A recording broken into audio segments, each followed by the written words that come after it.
اس رات میں اللہ رب العزت کی طرف سے بڑی مومنوں کے لیے رحمتیں اور برکتیں ہوتی ہیں۔ چنانچہ مومنوں پر اللہ تعالیٰ کی طرف سے سلام سلامتی کے پیغام جبریل علیہ السلام فرشتوں کو کراتے ہیں،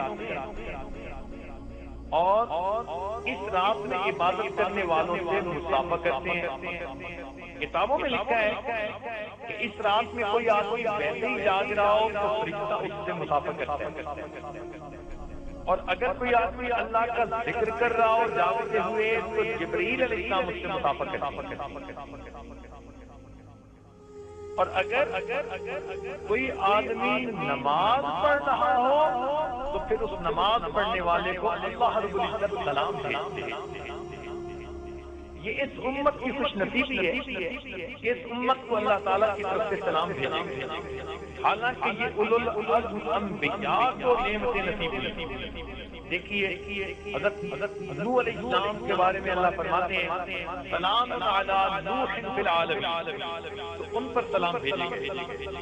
ابراہیم علیہ السلام کے بارے میں فرمایا سلام علی ابراہیم، تو ان پر بھی سلام بھیجے گئے۔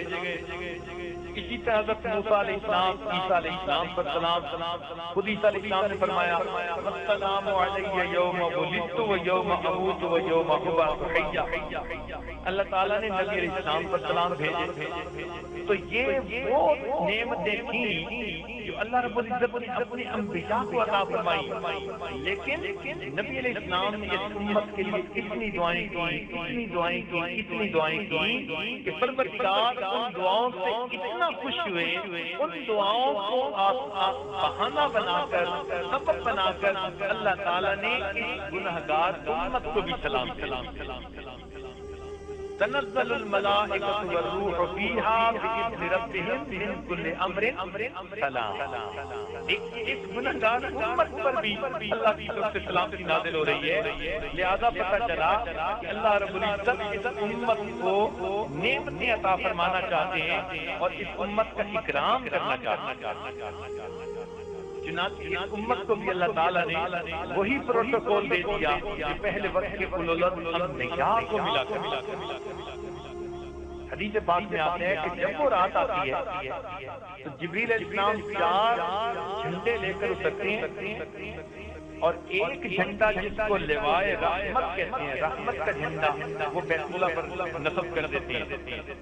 ایک کو لوائے مغفرت کہتے ہیں، مغفرت کا جھنڈا وہ مسجد نبوی پر لگا دیتے ہیں، اور ایک لوائے کرامت ہے اس کو بیت المقدس پر کر دیتے ہیں، اور ایک لوائے حمد ہے اس کو زمین اور آسمان کے درمیان میں نصب کر دیتے ہیں۔ اور پھر اس امت محمدیہ کے وہ لوگ جو اس رات میں بیٹھے ہوئے دعائیں کرتے ہیں، یہ فرشتے ان کی دعاؤں پر آمین کہتے ہیں۔ اب سوچئے اللہ تعالیٰ کے فرشتے اگر ہماری دعاؤں پر آمین کہہ لیں تو پھر کیا بات ہے؟ اب بھی نہ ہو قبول تو قسمت کی بات ہے، اب بھی نہ ہو قبول تو قسمت کی بات ہے، آمین کہہ رہے ہیں وہ میری دعا کے بعد۔ تو ہماری دعاؤں پر اللہ کے فرشتے آمین کہیں، اس سے بڑھ کر ہمارے لیے اور کیا بڑی نعمت ہے۔ اللہ اللہ